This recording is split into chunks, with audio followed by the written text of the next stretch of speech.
Starting off this list, in our number 10 spot we have King Henry VIII. We'll start off this list with some 1500s dating drama. I love it. The fourth wife of Henry VIII, Anne of Cleves, was married to King Henry for 6 months. It was seen as quite strategic, actually. See, Henry's chief minister convinced him to marry one of the sisters of Germany's duke, either Anne or Amelia.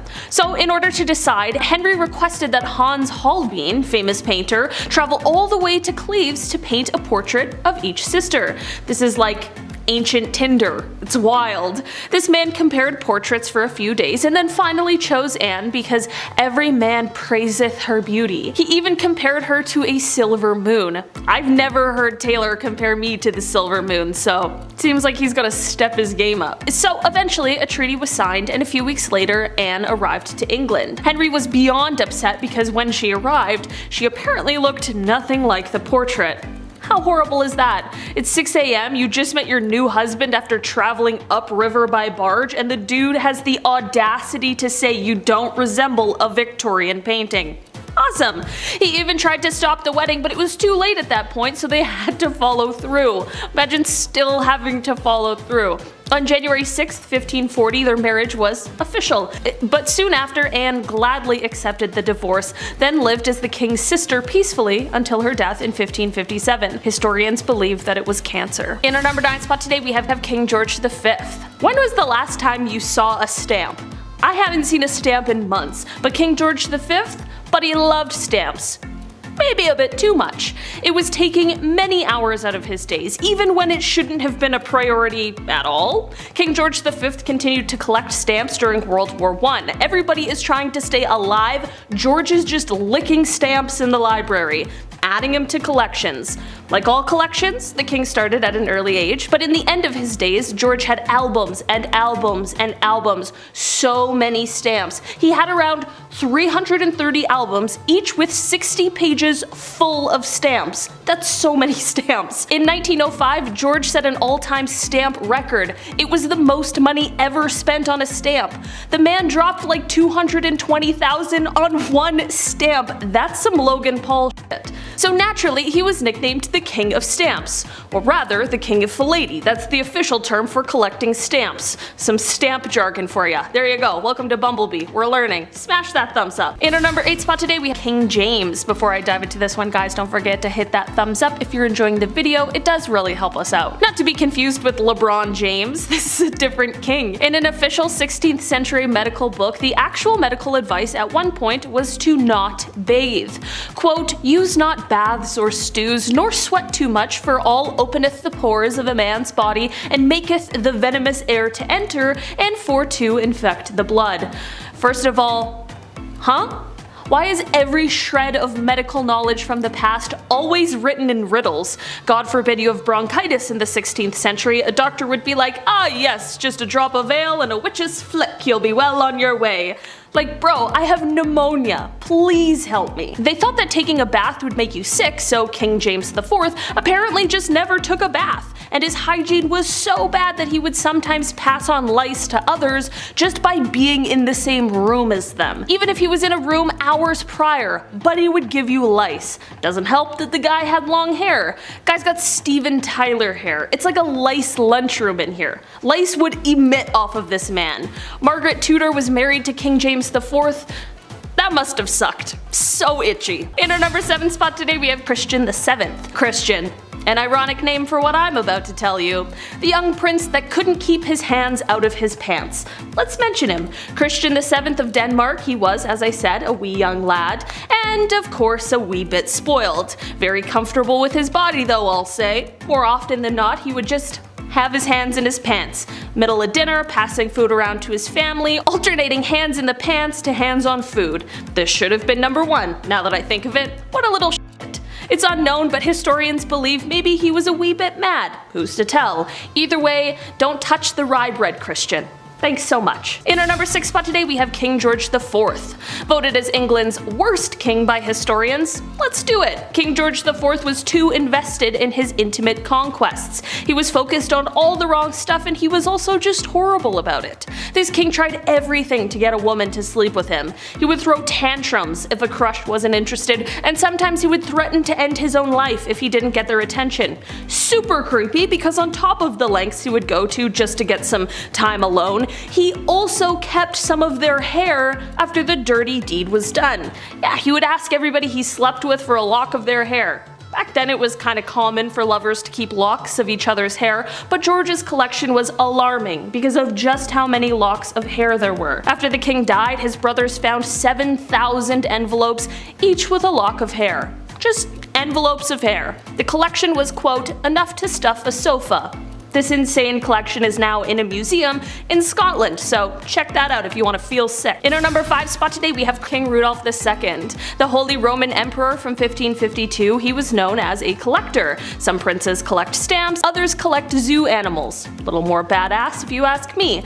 His castle was home to lions, tigers, and orangutans, so good luck getting a full 8 hours of sleep. He also collected human artifacts. So yeah, it's a bit odd, isn't it? Imagine having company, don't step in lion crap, and also don't mind the jars of eyes. Cheers! King Rudolph II, he's quite important in history. He supported the scientific revolution quite a bit. He also poured tons of money into astrology, so he was into cool stuff too, besides the kidneys and kangaroo collections. In our number 4 spot today we have King Henry VIII.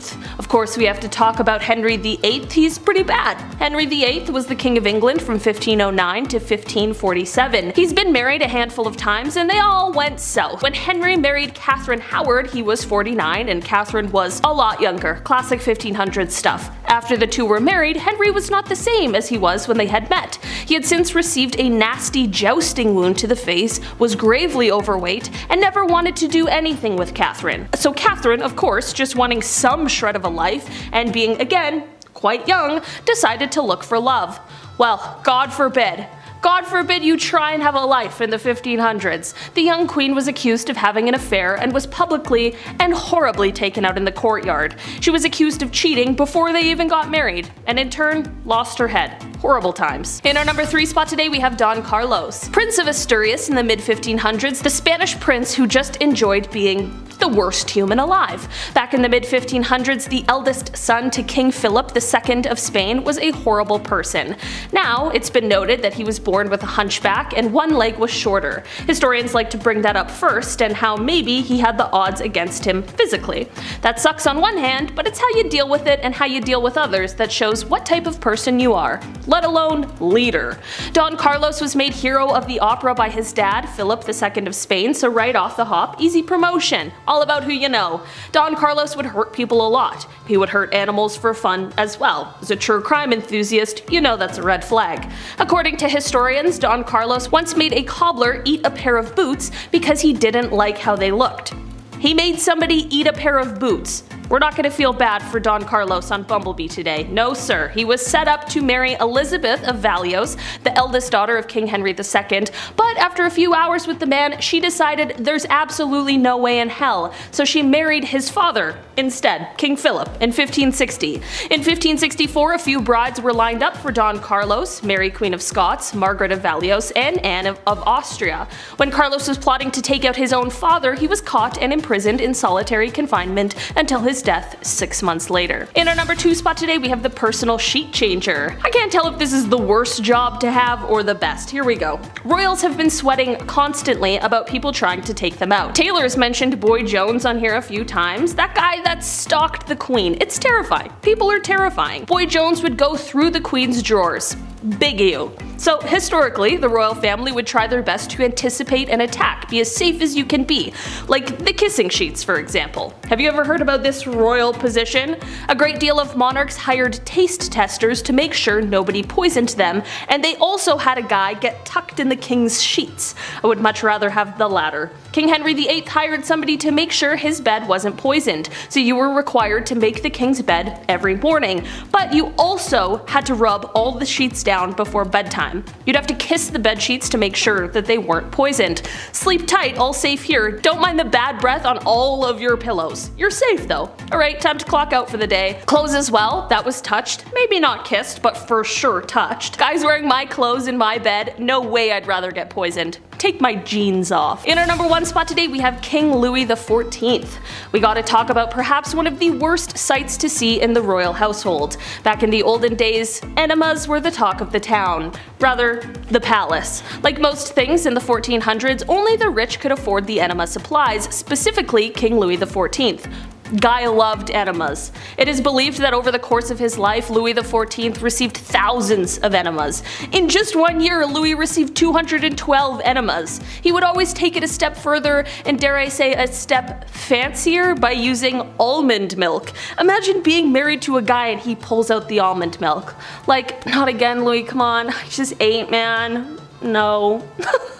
Starting off this list in our number 10 spot, we have the Murdochs. With the high profile of this ongoing case, coupled with the fact that Netflix just released a chilling documentary about the story of this family, it is likely that you may already have quite the idea of who the Murdoch family is. Taylor and I have been watching the documentary series. We're past the first few episodes, and man, is this story wild. A few years ago, if someone asked you who the Murdoch family was, you would have likely described them as one of the most powerful families in South Carolina, with a legal dynasty that has spanned for a century. Now, if I asked you that same question, the answer would be a family who had it all. Money, power, status, but some of the members flew a little too close to the sun, tragedy ensued, and now people have lost their lives and the family has been destroyed. It started back in 2015 with the death of Stephen Smith. It carries on to 2018 when Gloria Satterfield, a long-serving employee for the family, was found passed away after a quote trip and fall accident. These events are both horrible and completely atrocious, but despite the rumors, mysteries, and alleged conspirators of these deaths, things really started to unravel for the family in February of 2019 with the death of Mallory Beach. The young woman met her untimely fate after a boating accident where, allegedly, 19-year-old Paul Murdoch was at the wheel, intoxicated. We could spend hours and hours talking about this family and all of these cases and the conspiracies, but we are short for time, which brings me right to the most recent tragedy. The 2021 killings of that same Murdoch who was driving the boat, as well as the killing of his mother, Margaret. Now, I do believe that people are innocent until proven guilty, but it is important to note that the one on trial for these killings right now is the father and husband to the deceased, Alex Murdoch, the patriarch of the family who is supposed to be carrying on that Murdoch legacy. The stories surrounding this family are horrific, tragic, and a reminder of the dangers that money and power can bring. In our number 9 spot today, we have the Sacklers. This family is the one behind the dynasty of Purdue Pharma, who is best known for producing an exceptionally strong prescription painkiller. Of course, we all know just how big and rich a pharmaceutical company could get, especially one that has been around for quite some time. The company was first created in 1952 by 3 Brooklyn-born brothers, and in the beginning, the company mostly dealt in things like laxatives and earwax removal methods. Soon, things for the company took quite an upwards turn, and before anyone knew it, the family was regarded as one of the most esteemed New York families, but they were also known for their philanthropic tendencies, with their names on museums and hospitals, some of the most famous in the world. You see, the thing is, when they released this painkiller in 1995, it led to them amassing an insane $13 billion fortune. That is obviously incredible, but the trouble came when it was realized that this painkiller wasn't nearly as potent as it was marketed to be, and frequent users would be building up a tolerance to it, meaning they needed to use higher and higher dosages.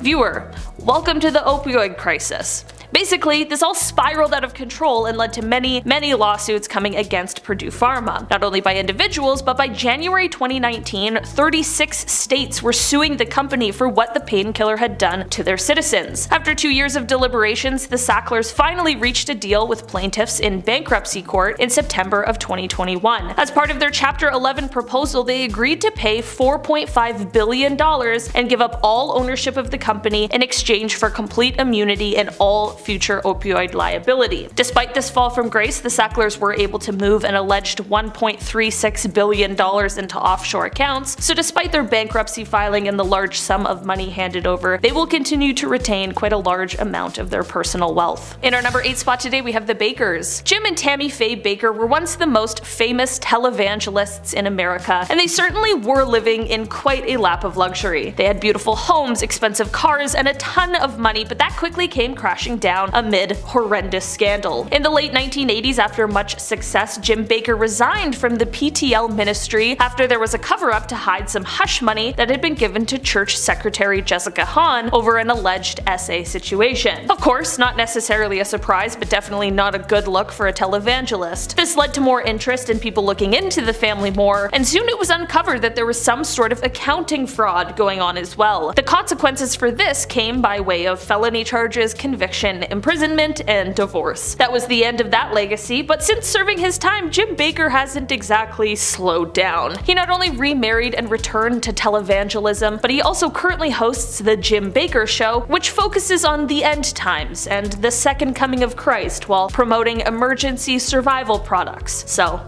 that's interesting. In our number 7 spot today, we have Prince Sado. Born in 1735, Prince Sado was the heir to the Korean throne, but unfortunately, he would go on to suffer from extreme mental illness and delusions. Thankfully for historians and those of us interested in history, the wife of the prince created memoirs, and in them she detailed the horrifying things that happened next. The prince began to kill. He began to hurt and torment people. He basically turned their home into a house of horrors. The prince also endured some pretty horrific treatment from his own father, which of course is not an excuse for the things he did, but it definitely did not help the scenario. Eventually, the family had enough and realized that his behavior would go on to ruin the name of their family forever, so something needed to be done. At the time, tradition stated that if the prince were to be executed, his wife and child would also need to be, but everyone thought that maybe that was a bit too far. Why should they have to pay for his crimes? This led to the king coming up with quite the bizarre workaround for this. On a hot day in July, the king forced the prince to step into a rice chest, which was then locked behind him. This acted as a way to make it seem like he had caused his own death, which is said to have occurred just a few days later. In our number 6 spot today, we have Don Carlos. This little troublemaker never made it to the title of king, but he sure was a little too close for comfort when you hear about the kinds of things he was doing. Carlos was the Prince of Asturias in the mid-1500s, as he was the eldest son of King Philip II of Spain. It is said that Carlos may have had some troubles right from birth, which many believe could be due to inbreeding that was common in the family at the time. Descriptions of his behaviors, though, are far worse than what anyone could have expected. It is said that Carlos did horrible things like hurting or taking the lives of animals for fun. Nowadays, we call that a huge warning sign for potential killers. Back then, it was like, I don't know.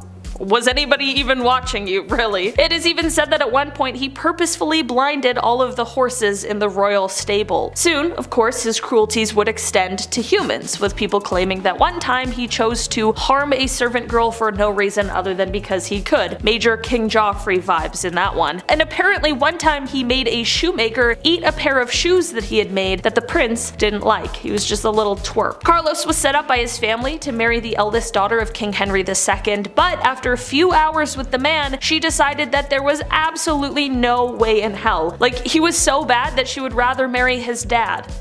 Which she did in 1560. In the end, Carlos was found to be plotting to take out his own father, which landed him in prison in solitary confinement, where he passed away 6 months later. In our number 5 spot today, we have Prince John. It is said that this may be one of the darkest secrets of the British royal family. Prince John would have been the uncle of Queen Elizabeth II, but he passed before she was born. Prince John was the 6th child of King George V and Queen Mary, and it is said that he suffered from seizures, likely as a result of epilepsy, although it's hard to diagnose for certain because of all of the secrecies surrounding him and his illness. From the age of 4, when he had his first seizure, until his untimely and very early death, Prince John lived in a separate estate where he was cared for by a governess. Many people have since criticized the royal family, calling their treatment of Prince John as callous or inhumane, like they were hiding him away for being ill. Of course, the palace was concerned with the monarchy's public image, and there was a belief at the time that royals shouldn't have any physical or mental ailments, although that is of course impossible. They also didn't include him in public events, which could have been another image thing, and also perhaps because of a worry that he might have a seizure at one of these events. At the end of the day, it was definitely a different time, but the idea of excluding him because he was ill truly is a really sad thought. In our number 4 spot today, we have Marguerite and Blanche of Burgundy. This is a royal scandal that took place all the way back in 1314, and it starts off with the daughters-in-law of King Philip IV of France. I think that's the 4th. Here's hoping. These young women, Marguerite and Blanche of Burgundy, were accused of having quite a scandalous affair with 2 brothers, Philippe and Gautier. So this already is some hot tea, but apparently when Queen Isabella of England, who is the daughter of King Philip of France, so I guess like sisters-in-law with these ladies, when she heard these stories, apparently she's the one who totally outed their affairs. It was obviously a huge deal, and both of the women admitted to their adultery. This led to them being pretty much erased from public knowledge. They had their hair cut short and they were thrown in a dungeon, and even though Marguerite was meant to be the Queen of France through her marriage, when her husband ascended the throne, she stayed locked in the dungeon until the marriage could be annulled. Little is known about what happened to either of them after this point. However, it is believed that Marguerite passed away in 1315 and Blanche 1326. As for the men in this affair, well, they met quite a gruesome fate that involved the removal of their bits and pieces before their swift execution. In our number 3 spot today, we have the Duggars. Alright, one of the most famous reality TV families, and even before the horrors of this family came to light, they were already a family that had fame due to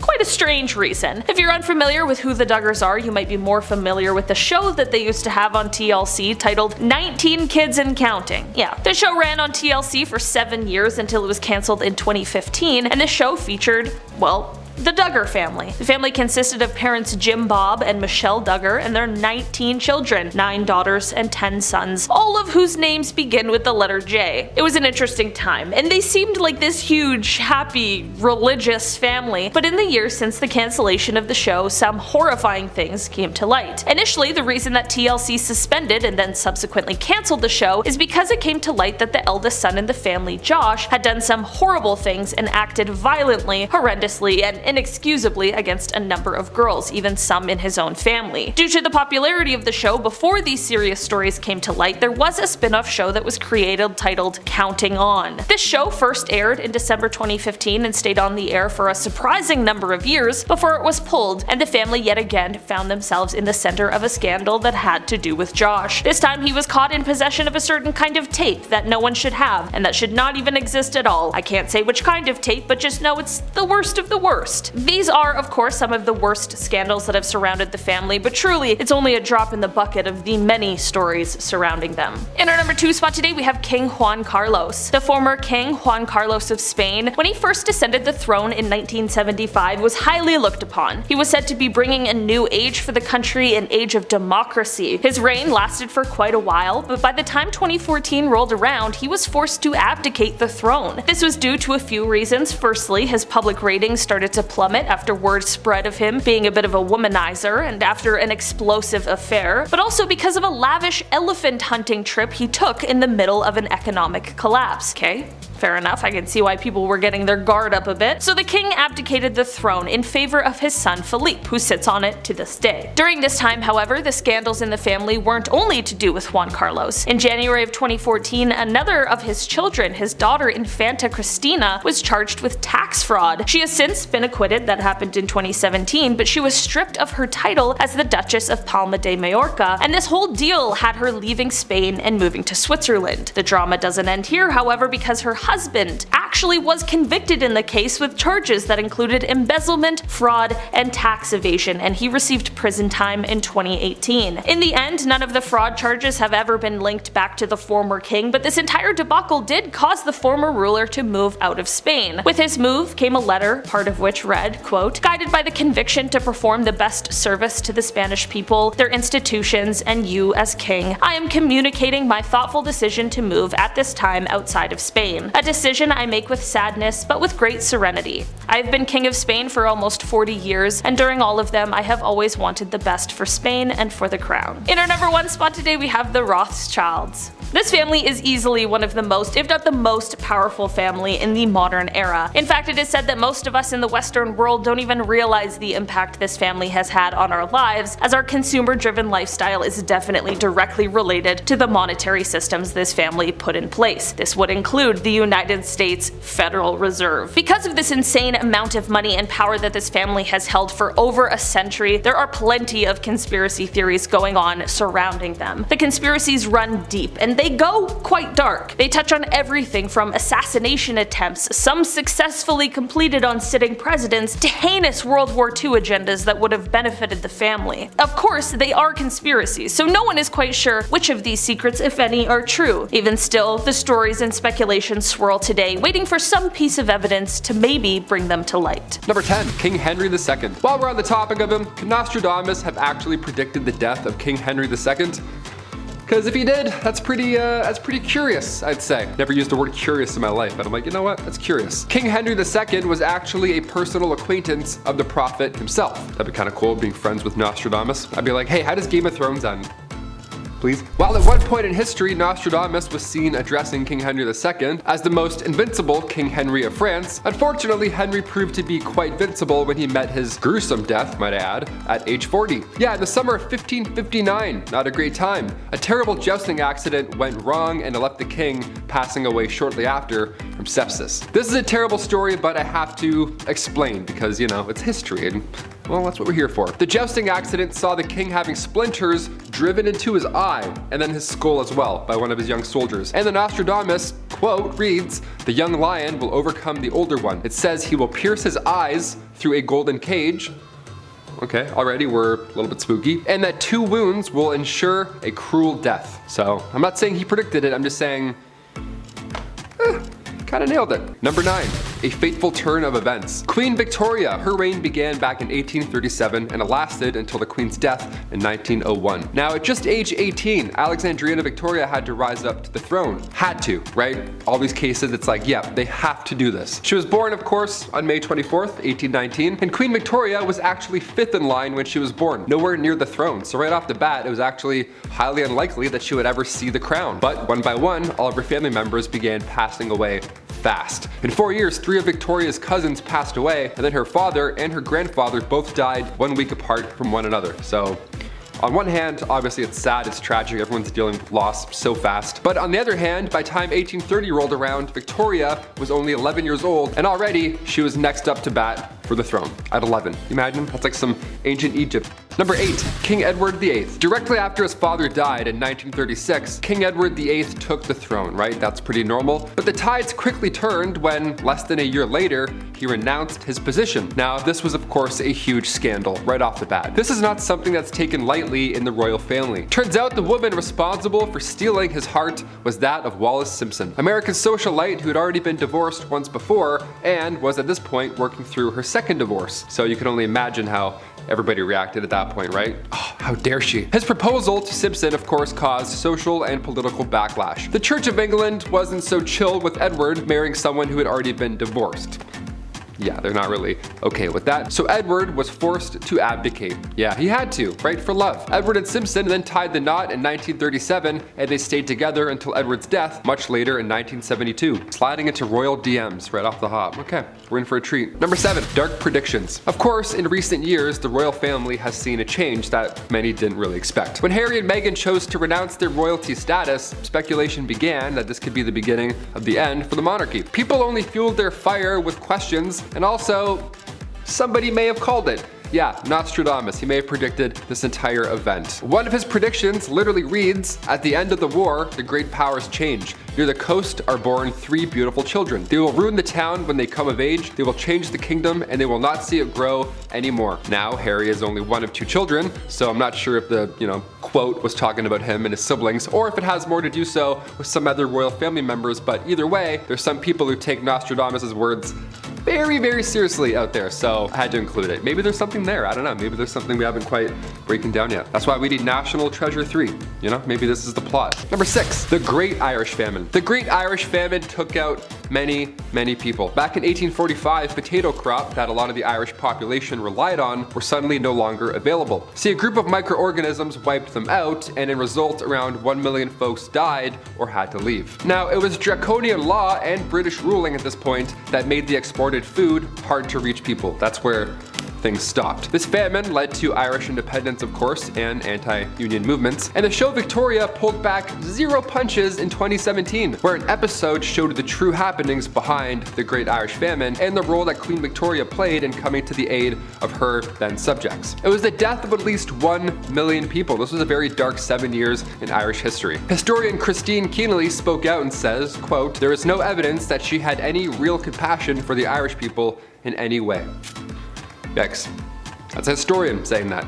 That's how you know. Number 5, Meghan Markle, solo strut. Okay, back in May 2018, we all set our alarms, we woke up early, and we all watched the royal wedding, right? We sipped our tea in our pajamas and we pretended like we were there, right? Just watching, along with the other billions of people online. Prince Harry and Meghan Markle, his new Duchess. At the historic wedding, Thomas Markle was just a no-show. Yeah, Meghan has walked down that aisle by herself in front of 1 billion people watching at home or streaming it, and it was thought at the time that this was because of Thomas's health. See, right before the wedding, Thomas suffered a heart attack, right? Just days before, so of course nobody was upset. It was almost expected for him not to show up. But cut to a year later, we began talking again. Thomas and the Duchess are now not close, it seems. Thomas even spoke out against his own daughter at one point. There was a huge scandal where Meghan even spoke to Oprah, like Oprah and that big tell-all, and Meghan actually said to her father, "If you tell me the truth about working with paparazzi, we can help." And he wasn't able to do that, and for me, has really resonated, especially now as a mother, end quote. So yeah, they're not talking, I guess, anymore, which more than fair. If my dad was working with the paparazzi, showing them private letters,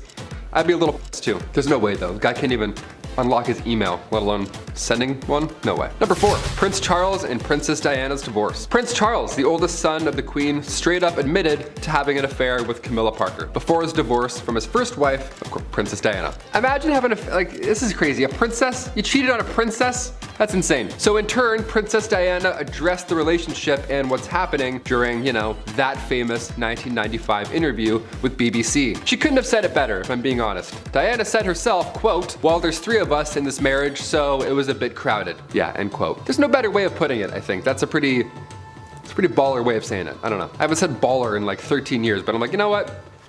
That's a baller move. It's pretty gangster. Diana also said she was in love with riding instructor Major James Hewitt during her marriage to Charles, so everybody was busy looking at their directions, it seems. Diana and Charles divorced in 1996, only 1 year before her tragic car accident. Now later in 2005, Charles ended up marrying Camilla. Has anyone seen Spencer?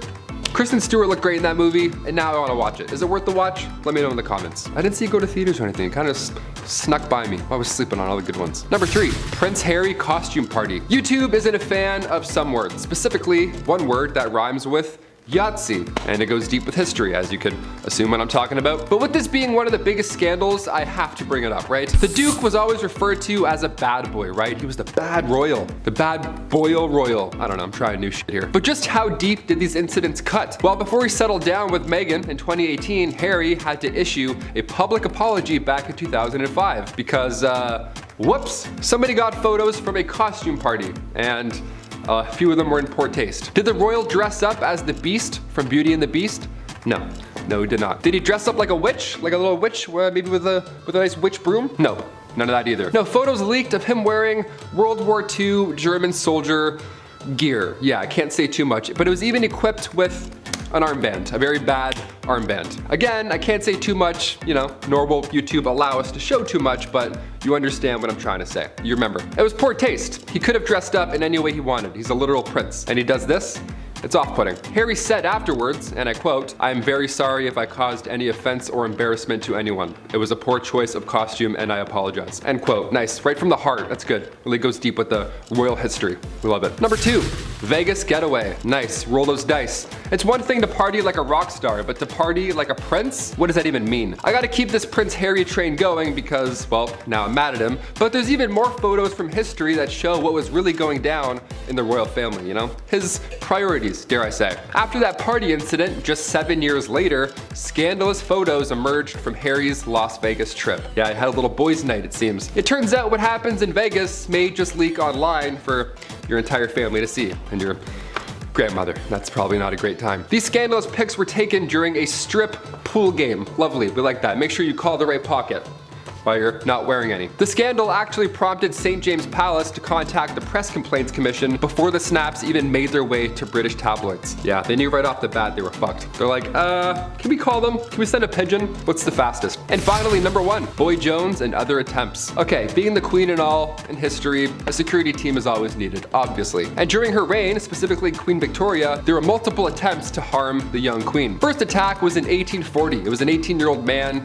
named Edward Oxford, and he fired towards the Queen's carriage. When Edward was accused of high treason, of course, afterwards, he was actually found not guilty due to, you guessed it, insanity. A couple years later, in 1842, it happened again. This time, 2 men fired at her, both also missed. In 1849, her carriage was attacked by William Hamilton. In 1850, as the carriage was passing the gates of Buckingham Palace, Robert Pate, a retired soldier, might I add, ran up and hit her with his cane. Victoria was okay, luckily, but of course she was shook. Then these incidents kept occurring again in 1842, 1849, and 1872. Attempt after attempt after attempt. But then things got a little worse and, dare I say, a little bit more weird. If you haven't heard of Boy Jones or anything that happened there, I saved it for last because it's so horribly creepy. A teenager stalked the Queen back in 1838 until 1841, and his name was Edward Jones. Edward Boy Jones. This guy somehow managed to break into Buckingham Palace more than once, right? Before Assassin's Creed came out, no idea how we thought of this. Guy just knows a route in, and he would break in and would hide under the Queen's sofa. That was his go-to spot. Or he would sometimes just sit on her throne. And one of the worst things ever, sometimes he would go through her drawers. He would go through the Queen's drawers. That's so gross. What? Like that's gross. He would steal her clothes until eventually and thankfully he got caught. Number 10, Harry and Meghan. Most recent on this list, and honestly, this whole ordeal has been pretty interesting to watch. It's rare for people to willingly leave the royal family, but based on the interviews conducted with Oprah, it isn't hard to see why they did it. The primary reason for their leaving were related to false articles being generated due to their fame, and moreover, the royal family's unwillingness to aid them on the matter. But it was clear that this was a long time coming, as Harry was frequently subjected to neglect by his father, not to mention he was the child of a previous marriage, which we will talk about that later. Meghan, on the other hand, was subjected to extreme amounts of passive-aggressive racism, and the press piled on top of that likely became too much. As much of an anti-monarchist as I am, it's hard for me not to at least mildly sympathize and appreciate their leaving. Number 9, Prince Harry's Halloween. What isn't hard to sympathize with is Harry's taste in costumes being fairly poor. Dressing as a German World War II officer, which is bad for a bunch of reasons I can't say by name but you should already know, was a poor idea, and the public made sure that was known. Now, as much as it's fun to pretend that Harry was the only one screwing up here, we can't really do that, and we have to note that the stated theme of the costume party was colonials and natives. Yeah, it's pretty bad. William apparently did also attend that one as well, but I'm certain he didn't dress in anything that similarly demeaned victims of cultural and genetic erasure. Right? Yeah, look, it's nice that Harry left the family, but as long as he bears the blood of royals, he will profit off everything that was spilt in their name. Spare will probably be an interesting read though. Number 8, the Virgin Queen Elizabeth I. This is a historical channel, so I would like to grab a few times in which the royal family went through some historical troubles. Queen Elizabeth I is one of the most well-known British rulers in history. Her life has been extremely well documented, and she's also the possessor of an interesting title, the Virgin Queen. It is claimed that she had never been romantic with anyone, though this is hotly contested, as while it's clear that she very well did not have any official children and never officially married, these are the Tudors we are talking about. There's no conclusive evidence that this ever occurred, of course, and that would become even more true as more of her reputation was based entirely on the notion that she was unwed. But dude, the Tudors, I mean, yeah, I doubt it. Number 7, Princess Anne's dog. The first member of the royal family to ever be convicted of a criminal offense, and it was this one. Yeah, see, Prince Anne liked dogs and decided on April 1st that she'd take her dogs out for a walk. Before we get into the details of this, I want to make something clear. Not all dog breeds are bad by default, though different breeds require different degrees of attention and care to ensure they're probably sociable. I have to be honest, but when you're a member of the royal family by blood or leash, I imagine that people are going to have a hard hard time house training you. So it's no surprise that there were 2 bites that day as a result of the poor social training the dog had received. As a result, Princess Anne pled guilty to the charge under the Possession of Dangerous Dogs Act, which is a thing in the UK. Look, dogs are great. I'm a cat person. All animals need to be raised with attention and care. Same goes for people. It's pretty clear to me that the royals are equally as bad at doing both. Number 6. Edward VIII. Here is a historical doozy for you. Anyone remember the reign of King Edward VIII? No? Well, you probably blinked, because it only lasted 10 months. From the moment of his ascension, Ed Boy was clearly aiming for something weird. He was starting to get a little more open about politics, which is a big no-no in the royal family unless you're being racist, then it's okay. He also wanted the face that would end up on his coin to point in a different direction. These did actually get printed, but are super rare. He also wanted to marry a woman, but was told he couldn't, so he started getting a little annoyed and eventually abdicated the throne for love. Well, we're glad he moved on to better things, and there are no embarrassing photos of him meeting with certain people from certain countries prior to certain wars. None at all. Number 5. Princess Margaret's affairs. This isn't really much more than tabloid fluff, but this scandal was a massive pain for the entire royal family, and it was pretty clear that she couldn't care less. A whole bunch of dudes got involved in this, and it wasn't until I learned that it didn't involve Pete Townsend of The Who, but Pete Townsend of Who Cares, and guess what? Just like every single romantic relationship covered by the press, it sucked for everyone involved, but ultimately nothing all that interesting really happened at all. Number 4. Covering up Prince Andrew. It's mostly atrocities from here, so buckle up. I cannot say what was alleged to have happened with this case, but what I can say is that there's smoke, then there's fire. The entirety of Prince Andrew's existence has been one massive sham, and the fact that the royal family continues to deny knowledge of it in any way would be laughable if it weren't so teeth-grindingly frustrating. I do genuinely believe with all my heart that they knew, and they didn't do anything about it until it was going to get on their shoes. If you don't know what I'm talking about, then you can dive down that rabbit hole yourself. You've got your rules, I've got mine. Number 3. Prince Philip. I have many words for Prince Philip. Words like good, which are immediately followed by riddance. Yeah, Elizabeth's husband was just about the least interested royal in even mildly disguising his attempt for anyone that wasn't a man, white, or as rich as he was. There are so many quotes, so many, they're all horrible. I don't want to say them here, I don't know if I can say them here. Like, there's taking the mask off, and then there's just being an absolute loser. I've heard dudes with the stars and bars tattooed under their breasts say the same things this mummy has said over the course of their equally worthless existences. Not to mention a similar proclivity in dating partners, as Philip and Elizabeth are cousins. Dude passed at 99, which was just about 99 years younger than he looked, and 99 older than he deserved. Number 2. The Bowes-Lyons. When Nerissa and Catherine Bowes-Lyon were born as the cousins of Queen Elizabeth, they were said to have passed at birth. However,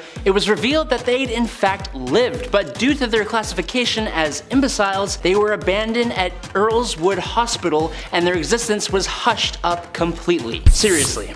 No one went to their funerals, no one cared. The people that are the face of the country will abandon those they view as worthless for no better reason than to keep their image pure of mad blood. They were never visited, no one cared, and it isn't uncommon. JFK had a similar thing happen with his sister, except that was even hidden from him. These are your politicians, your rulers. Look at them go. Wow, look at them. Going all the way over there. And in at number 1, you kinda had to guess it, it's Diana. The entirety of this was a nightmare for everyone. More tabloid crap, a marriage that happened out of convenience, and the straight up mistreatment of a woman made public via dishonest journalistic methods, which was then immediately followed by her unbelievably tragic passing. But Diana was easily the only royal who actually tried to do something with the power she had. Even if it was lip service, just touching a victim of AIDS at the time was enough to change the minds of an entire public. She actually stood for something, but the royal family's image will never change, and it'll never have to. Kicking off our list at number 10, King Rudolph II. The Holy Roman Emperor from 1552. He was known as a collector of sorts. These royals, they like to collect things, they like to spend their money on weird things. Some princes collect stamps, others collect zoo animals. See, his castle was home to lions, tigers, and orangutans, so good luck getting a full 8 hours of sleep, my friends. He also collected human artifacts, this royal, so That's a bit odd to collect when you're a royal. Imagine having company over, you're like, yeah, watch the lion crap, and also don't mind the jars of eyes. Do you want a drink? Let me get you a drink. King Rudolph II, okay, he's quite important in history, obviously. He supported the scientific revolution a lot, and he also poured tons of money into astrology. So he was into cool stuff. Number 9, King James. Not to be confused with LeBron James, although he's a pretty good king as well. He's alright, that fellow. This is a different king. In an official 16th century medical book, the actual medical advice at one point was to not bathe. Don't do it or else you're a sinner, I guess. Use not baths or stews, nor sweat too much, for all openeth of the pores of a man's body, and maketh the venomous air to enter, and for to infect the blood. First of all, what? What did you just say? Why is every shred of medical knowledge from the past always written in riddles, like it's a Harry Potter spell? You know what I mean? God forbid you have bronchitis in the 16th century. A doctor is like, yes, just a flower petal will fix that. The doctor with one of these comes in?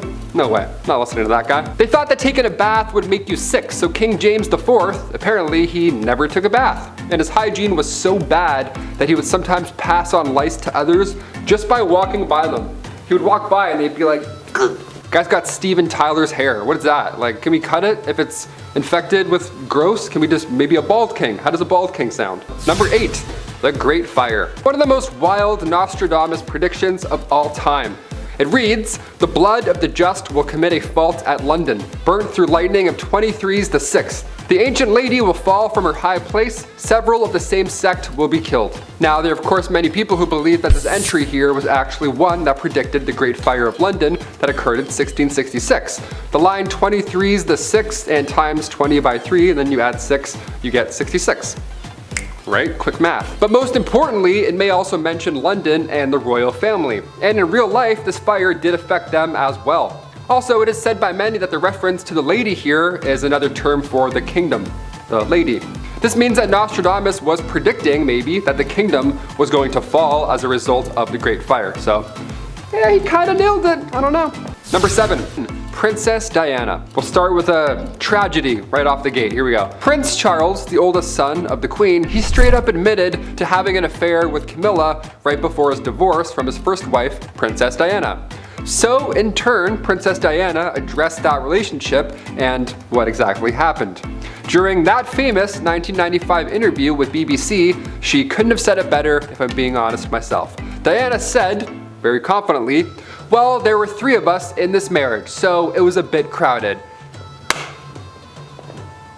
That's a Princess Diana roast, folks. Oh no! Yeah, Princess Diana, she's full of roasts apparently. Diana also said she was in love with riding instructor Major James Hewitt during her marriage to Charles, so everybody was a little busy, it seemed, and rightfully so. Diana's like, yeah, I'm not hanging out with this guy.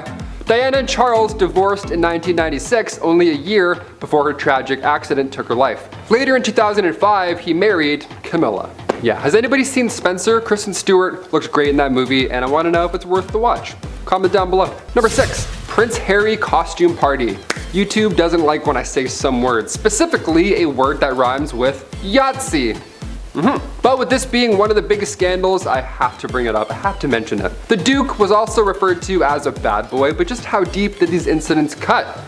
Was he like topless on a beach and he's bad, or was he dressed up as something horrible at a Halloween party?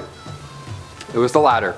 Before he settled down with Meghan in 2018, Harry had to issue a public apology in 2005 because, whoops, somebody got photos from that party. Did the royal dress up as the Beast from Beauty and the Beast? No. Did he dress up like a witch? No, it would have been fun, but no. Photos leaked of him wearing a World War II German soldier outfit. Can't say much here, but it was even equipped with a specific armband. Yeah, we can't show you either, but you get what I'm saying. This was a not great time. It was poor taste. He could have dressed up in any way. He's a royal, and he does this instead. I don't know, it's very off-putting. Harry said afterwards, quote, I am very sorry if I caused any offense or embarrassment to anyone, end quote. Wow, he really meant that one. Really came from the heart, that apology. It was a poor choice of costume, and I apologize, he says. Okay, number 5, King Henry II. This is a quote that people believe was Nostradamus predicting the death of King Henry II, who actually was a personal acquaintance of the prophet himself. That'd be scary. Hey, How do I tell you this? While at one point Nostradamus was seen addressing King Henry II as the most invincible Henry, King of France, unfortunately Henry proved to be quite vincible when he met his gruesome death at the age of 40. In the summer of 1559, a terrible jousting accident went awry and left the king passing away shortly after from sepsis. This is a terrible story, but I told you it because many think that Nostradamus predicted this. The jousting incident saw the king having splinters driven into his eye and his skull by one of his young soldiers, and the Nostradamus quote reads, "The young lion will overcome the older one." Yeah, he's jousting and then the eye, and then it happened. That sucks. Number 4, Prince Charles the Vampire. Now, some of these theories, yeah, they're a bit out there. I didn't make them up. I wish I did, but I didn't. Some believers out there actually think Prince Charles is a vampire, a blood-sucking, flying, turning into a bat-looking vampire. I don't know. Why? Because Prince Charles is related to Vlad the Impaler. You know, that 15th century ruler who inspired the story of Dracula in Transylvania, who we're all pretty sure was a vampire. Now, it's a fun theory that went about, but Prince Charles having a piece of Romania is definitely helping out this case. We kind of believe this.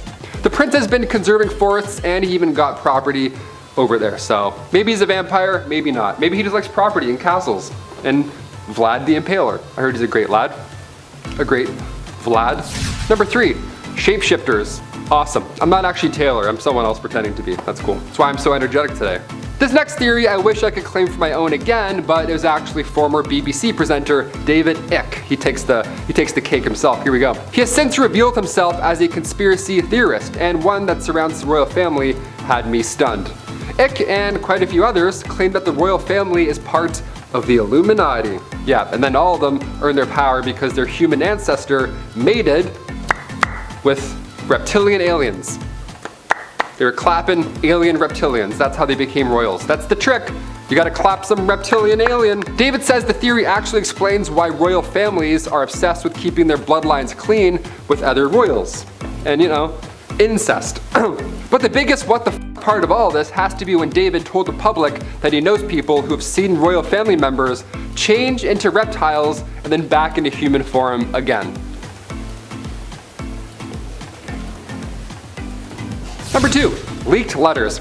We'll end with some recent leaked letters. We love those. We love some gossip. We mentioned Princess Diana. Well, we've got more stuff. We've got more tea. In May 2018, the royal wedding, it was thought at the time that Meghan's father was absent because of a heart attack that he suffered days before.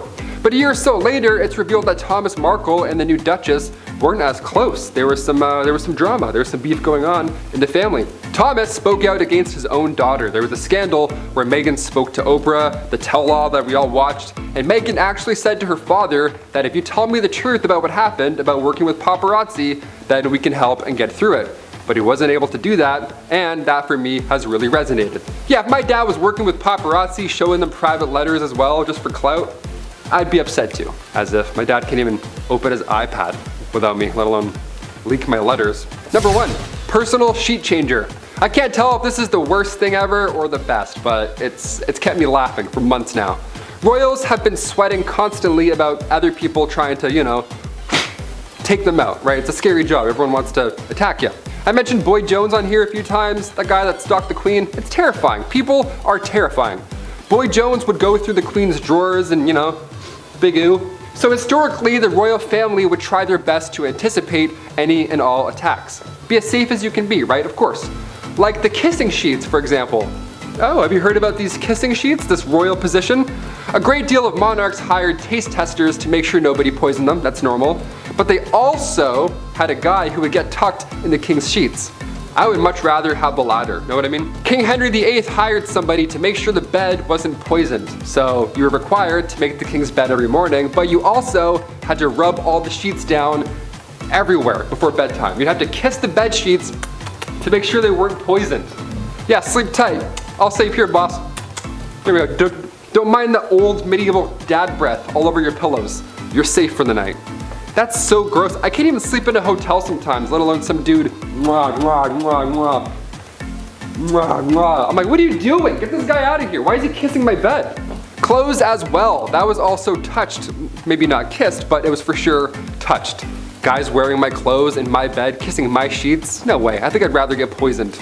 Take my jeans off. Get out of there. Not so British after all. If you're like me, then you're most likely not gonna be royalty. Although being a prince would be pretty cool, I just don't have the pure bloodline to be royalty, but neither does the Queen of England. When you think of old Blighty and her royal throne, you think of pure British descent, but you'd be wrong. The House of Windsor is actually Saxe-Coburg-Gotha, which, if you couldn't tell, doesn't exactly scream tea and crumpets. The German-sounding name became an issue in the early 20th century due to the First World War breaking out against two-time war loser Germany, Britain needing to inspire its citizens to defeat Germany, which at the time it was really anyone's game, so to help inspire the people, King George V changed the name to Windsor. After all, it's kinda difficult to fight someone when you have more in common than differences, not to mention that there were a lot of Germanic influences around, so really, it was a bad look and a great marketing decision. At number 9, Charles the Tampon? Yeah, we're getting weird. Relationships are kind of weird. I mean, they can be great, don't get me wrong, but they have a weird side too. Every couple is different and they have their thing. Some have a show that they like to watch together, others have their songs, and some have little sayings that they've come up with. But those are the more tame quirks that some couples have. Others, however, can get very bizarre, but many of them probably can't add up to the strange things that have been said between Prince Charles and Camilla Parker Bowles. As we all know, Prince Charles was first married to Princess Diana, and it's no secret that they had a pretty tough relationship. Theirs was certainly not a happy marriage, and they each had their own affairs with other people while they were married. During their marriage, Charles was still pretty hung up on Camilla, the woman he was told he couldn't have, and who was also married to someone else. This minor obstacle, however, didn't stop them from getting freaky, at least over the phone. In 1992, the year that Charles and Diana announced their separation, a steamy phone conversation between Charles and Camilla was leaked, and it was super weird. In the call, Charles was simping like no other, saying things like how he wished he could live in Camilla's pants as a pair of panties, and even expressed his desire to be Camilla's tampon. Like, what? Charles, stop it. Ew. This leak became a scandal called Tampon Gate, and as you can imagine, this wasn't good for the royals. But I guess it still kind of worked out for Charles, since after all that he finally got the girl he wanted and perhaps got to live out his dream of being a box of Tampax or something. I don't know. I really don't want that mental image. Moving on. Number 8. Comrade Cousin? King George V and Tsar Nicholas II were rulers of vast empires in the early 20th century. You'd think the similarities between these two monarchs end there, but in reality, these two royal men were much closer than the public thought. Georgie and Nikki were first cousins. That's right, first cousins. Even though their respected empires were culturally different and separated by hundreds of miles, the two men were immediate family. Looking at images of the royals together doesn't require a DNA test to understand that they're related. They look identical and could easily be mistaken for twins. Unfortunately for Nicholas, when the Russian Revolution was in full swing, the Romanov family went into isolation after Nicholas abdicated his throne. While there were attempts to thwart the coup. Nikki's cousin wasn't the best aid. Just goes to show you that sometimes you can't rely on a guy who looks exactly like you because royalty has pretty messed up bloodlines. At number 7, killer date. What is the worst date that you've ever been on? What kinds of weird people have you met through your dating history? I'm sure there are some pretty wild and crazy stories out there, but I'm guessing that very few of them would even come close to the insane dating story from Princess Beatrice and how she literally dated a killer. In 2006, when Princess Beatrice was 17 years old, she got into a relationship with an American playboy named Paolo Luzzo. Paolo was an arguably shady guy, judging by the fact that he was arrested on a manslaughter charge before getting with Beatrice. Paolo was accused of ending the life of 19-year-old Jonathan Duchalier after beating the guy to death. Yeah, what a catch, right? Shockingly, Paolo's charges were reduced to a less severe charge, and he still got to date a princess after all of this. He even broke his probation to go on a trip to the French Alps with Princess Beatrice. How he finessed life so hard, I have no idea, but either way, their relationship only lasted a short amount of time. I can't say it's a good look for a member of the royal family to be seen with someone with such a dark past. Number 6. The Princess. The tragic loss of Princess Diana affected not only the UK but people around the globe. She was known for her courage and her willingness to help those in need, and had the nerve to speak her mind. Her shocking demise isn't met without controversy. In fact, it may be the biggest controversy of the royal family. There is some evidence that points in the direction that the royal family was behind her death. Diana had proclaimed to her guards that her car was having issues, and even stated in a private letter to her butler that she had some reasonable fear that her life was in danger. In a nutshell, the royal family disapproved of the princess's new lover, even though Charles had clearly been up to no good himself. So in order for Charles to remarry and stop the gutter storm and the tabloids that Diana was going to create, they maybe sort of organized the accident that did end her life. Well, good thing that's over, and after this, there won't be any more controversies for the family, right? At number 5, sucking toes. The British royal family are considered celebrities. I mean, with the amount of time people spend obsessing about their every move, I'd say that they're 10 times more famous than the Kardashians. They don't need their own reality show for people to keep up with them. People just do it. With this obsession with the royals, obviously comes paparazzi trying to get the latest scoop on members of the family and what they do in their spare time, as well as who they're canoodling with. This was how Sarah Ferguson was exposed for seeing other men shortly after she and Prince Andrew separated. Sarah was photographed topless on a beach with a man named John Bryan, and it could have just been a juicy story by itself, but things got weird when pictures were published showing the man sucking on Sarah's toes. This again wasn't a good look for the royals, and the queen was pretty mad about the whole situation, but I'd like to look at the bright side of this. Think that this John Bryan guy had a pretty good time throughout all this. I mean, he got to suck royal toes and be published in the newspaper. Sounds like a pretty lit time for him. Number 4, party time. British royals are people of high esteem, morals, and cut from a higher quality of cloth. So when members of the royal family are seen partying too hard, well, it's a bad look.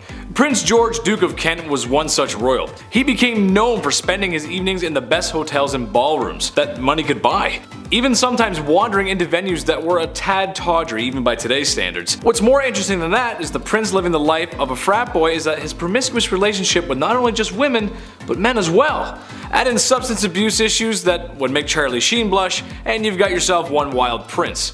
Yet again, there's some private letters that seem to support such wild accusations. Unfortunately, he passed away in a plane crash that is shrouded in mystery, and the royal family is suspected of having a hand. Foreshadowing much? At number 3, the milkman's son. By far the most scandalous royal relationship of modern times was without a doubt Prince Charles and Princess Diana's marriage. We all know how messy their relationship was with the love triangle, the affairs, and Diana's confessions of how tough it was to be married to Charles. But one of the other pretty juicy secret scandals that surrounded the couple was the speculation that the couple's youngest son, Prince Harry, wasn't even Prince Charles's biological kid. In a tell-all interview with Princess Diana in 1995, she admitted to having had a 5-year-long affair with a military man named James Hewitt. After Diana's passing, people started speculating that perhaps this James character was actually Harry's biological dad. I mean, when you take a side-by-side look at James and Harry, their resemblance is pretty uncanny. James denied all allegations, and the royal family did the same, but this still remains one of those royal secrets that I'm sure everyone believes but just won't admit. Number 2, stepbro? Yeah, I know it's gross, but the truth of the matter is none of us would be here if it wasn't for a little inbreeding.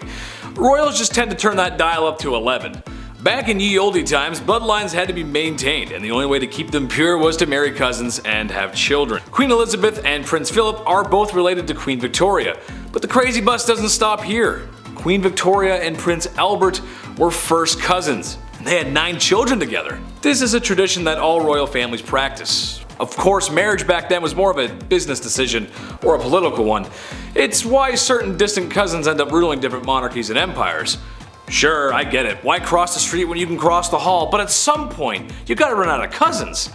Let's just be glad this practice is of the past and stays in the past. At number 1, long lost family. The royal family is known for trying to make themselves look perfect in the eyes of the public.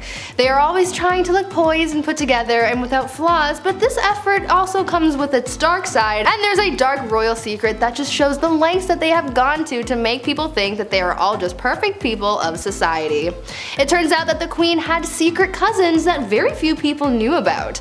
The royal family and everyone adjacent are very well-known people, so how did we not know all but the Queen's cousins. Well, that's because they were essentially shunned and shipped off elsewhere because of their mental states. Back in the 1940s, mental disabilities were not very understood and were often seen as embarrassing for the families of the people who had whatever disability. The royal family thought that these cousins, Nerissa and Catherine, were too embarrassing for the royal family to keep around, so they had them incarcerated in a mental institution and they remained there for the rest of their lives, cut off from the rest of the royal family. It is said that no members of the family ever came to visit them. Now that is not a way to treat family.